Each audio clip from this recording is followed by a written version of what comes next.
alamayanlar veya doğru nefes alamayanlar, çenesini sıkanlar. Ben mesela çok dişimi gıcırdatırdım küçükken. Belki sizde de vardır öyle bir şey. Hala bazen canım sıkkın olduğu zaman dişlerimi gıcırdatıyorum ve başım inanılmaz ağrıyor sabah kalktığımda. İşte bütün bunlara çözüm olduğunu vaat eden ilginç icatları deneyeceğim şimdi. Çok garip icatlar var aralarında. Neler yok ki yani. Hadi başlayalım.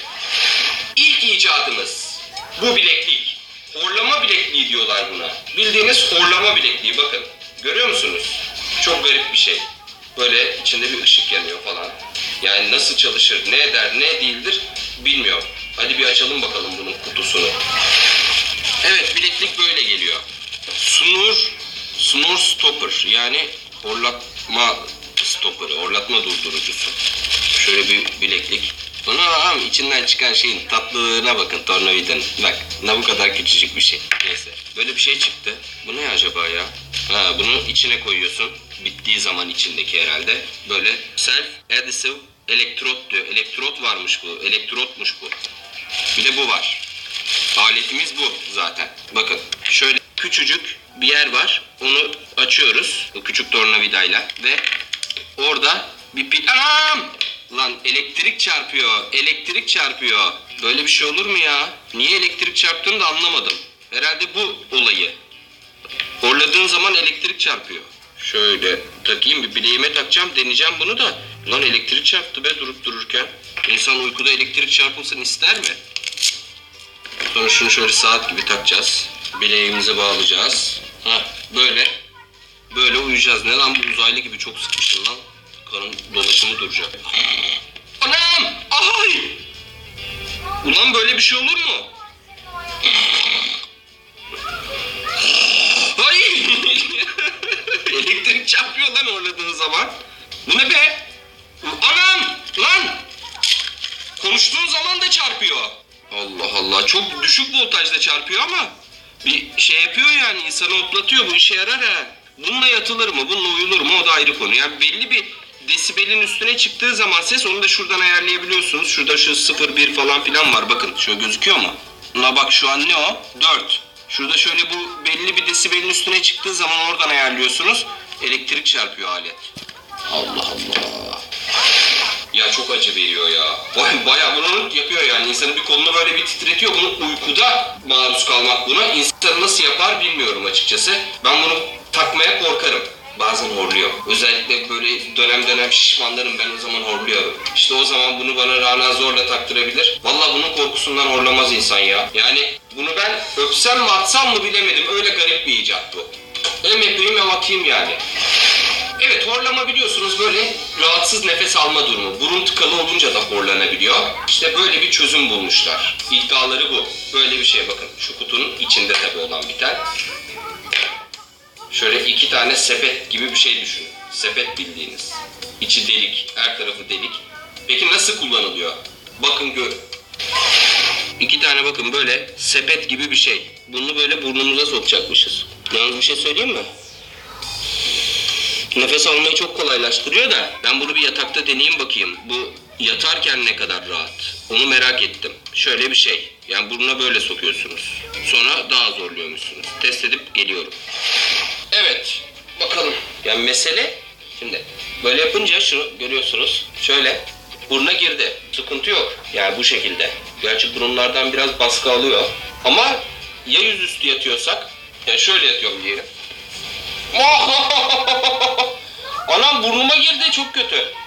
Şöyle yaptığın an işin şekli değişiyor ya. Ben böyle yatmıyorum ki direkt. Biraz böyle. Anam bayağı acıtıyor ya. Tamam, horlamayı keser de sabah bir kalkarsanız burnunuz karneval. Ben size söyleyeyim, bu garip bir şey yani. Ya horlamayı keser mi onu da bilmiyorum bu arada. Horlamayı keser dedim de. Çünkü neden? Tamam, rahat rahat burundan nefes alırsın da ya ağızdan nefes almaya devam edersen. Vallahi doğru nefes aldırıyor. Onda sıkıntı yok. Ama işte öyle yüzüstü yatanlar, vallahi bu beynine kadar gider adamın ya. Ya ben bunu kullanamam mesela. Mümkün değil. Onun yerine bu bantlar var ya, onları takarım. Onlar da ne kadar işe yarıyor tartışılır. Bunun kadar açmıyor tabii ki burnu ama yok ben bunu kullanamam. Bunu ben atıyorum ya. Şimdi de dişleri sıkmayı ve dolayısıyla horlamayı da engellediğini söyleyen bir alet. Aha da burada. İşte böyle bir alet. Bildiğiniz diş neyi ki bu? İçine. Ha. Nasıl kullanılıyor bakalım buna. İşte bu da böyle bir kutuda geliyor. Horlama durdurma çözümü. Kaliteli uyku, Harmony Life. Harmony Life ne demek bilmiyorum. Harmony vardı şeyde, Harry Potter'da, o mu acaba? Ha, şurada bunu da böyle mi sokacağız? Bunu buraya sok... Ne olacak bu? Anlamadım ki ben. Ulan nefes alamıyorum. Nefes alamıyorum bunu soktuğum zaman. Ha, bak olaya bak. Bunu 70-80 derecelik bir suya atacakmışız. Ondan sonra 15-20 saniye orada tutacakmışız. Sonra bunu ısıracakmışız. Isırınca da dişlerimizin izi çıkacakmış. Hadi deneyelim. Evet, 70-80 derecelik suya bunu bandırdım böyle. Bir 15-20 saniye tutacakmışız. Evet, şimdi çıkartıyorum ve ısırıyorum. Bunun altı üstü neresi ya? Şöyle herhalde. Ha. Bu ne be? Ters mi yaptım acaba? Damağım çok acıdı. Ağzınızı açmanızı engelliyor. Vallahi. Böyle kuru. Böyle kalıyorsunuz yani. İstesen de şuradan hava giriyor. İsteseniz de horlayamazsınız ki bunlar. Zor gibi yani. Bakayım bir deneyeyim, o horlama sesini çıkarmayı deneyeyim. Çok zor. Neredeyse imkansız ya bunu horlamak. Ya vallahi yani çenemi sıktığım zaman benim için gayet kullanışlı bir şey gibi gözüküyor ama gelin görün ki bu insanı ağzında böyle bir şey, boksör şeyi gibi ya. Ben ağzımda böyle bir şeyle uyuyamam. Mümkün değil gibi gözüküyor. Dişlerimin de şeklini almış tabii ben sıcak suya koyunca. Bunu ben her ne kadar işime yarayacaksa da atıyorum, ben bununla uyuyamam çünkü. Evet, bir tane böyle bir bant var bakın. Garip bir şey. Görüyor musunuz? Şöyle her tarafı böyle, şurada bir cırt cırtı var falan filan. Peki bu ne işe yarıyor? Bunun ne işe yaradığını size göstereyim ama önce nasıl bir şey yakından görelim. Bu bir nevi maske. Şöyle açılıyor. Gördünüz mü? Şöyle lastik bir şey. Şurası büyük ihtimalle çeneye geliyor. Bakın şöyle bir oyuntu var. Ya böyle çeneye geliyor. Şöyle. Ondan sonra bunu kafanızın etrafına sarıyorsunuz. Hadi bunu da deneyelim uygulamada. Evet. İşte bu. Bunu nasıl yapacağız? Çeneyi şuradan şöyle vuracağım. Şöyle koyacağım. Şunu da gözüküyor mu? Şöyle arkadan yapacağım. Ağzımı açamıyorum ki. Ağzımı. Şu arkadan iyice sıkarsam hiç açamam. Ama gerçekten ağzımı kolay açamıyorum. Horlama da olmuyor. Ya bunu istediğim gibi yat, bak bir şey olmuyor mesela. Bir de sıkıyor, bir de sıcak basıyor beni bunlar. Vallahi sıcak basıyor. Ama ben bunu şey yapamam. Yani bende böyle kolostrofobi durumu var. Böyle dar mekanlarda duramıyorum. İçim daralttı, attım gitti ya. Ben onu kullanamam. İşe yarasa da kullanamam. Ruhum daraldı.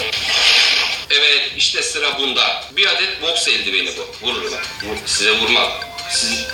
Size vurmam. Niye vurayım size? Kendime vurayım. Bayağı bildiğiniz boks eldiveni etkisi yaratıyor. Peki nasıl bir şey bu? Ve nasıl kullanılıyor? Aha da bu da böyle bir şey. Bak şimdi bak. İçinde böyle bir yumuşak bir yün topu var. Yün yumağı. Böyle vuruyorsun. Lightning, şimşek diyor burada. Ama bu horlamak için değil, biliyor musunuz? Horlayanlar için değil bu. Başka bir şey için. Yine yatakta kullanılıyor. Lan insanlar da yanlış anlayacak. Bunu bakın ne için kullanıyorlar. Şimdi uygulamalı göstereceğim size. Bu uyuyan için önemli değil. Uyuyanın yanında yatan için işe yarıyor. Diyelim uyuyorum. Rana yanımda yatar tabii karım olarak. Eşim olarak yani. Arkama böyle horlarken kafama vurur, ben kendime gelirim. Ya da böyle böğrüme arkadan böyle vurur. Şöyle sırtıma da vurabilir bak şöyle. Anam böyle vurur. Ben derim tamam vurma.